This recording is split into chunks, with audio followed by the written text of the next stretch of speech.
সকালবেলা খবর পাইছি যে এখানে তোরানি তার নিজের বউকে মানে গলা কেটে হত্যা করেছে। এটা কত নম্বর ওয়ার্ড, কোন পঞ্চায়েত? এটা লাটিয়াপুরা মানে 4 নম্বর ওয়ার্ড। প্রাথমিক তদন্তে কি মনে হয়েছে? প্রাথমিক তদন্তে মনে হচ্ছে যে গলা কেটেই তাকে মারা হয়েছে।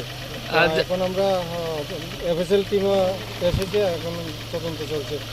যার নামে হত্যার অভিযোগ তাকে কি গ্রেফতার করতে পেরেছেন? না, সে পালিয়ে গেছে। আমরা এখন একটা খবর পেয়েছি, তো এখানে যাচ্ছি তাকে অ্যারেস্ট করার জন্য।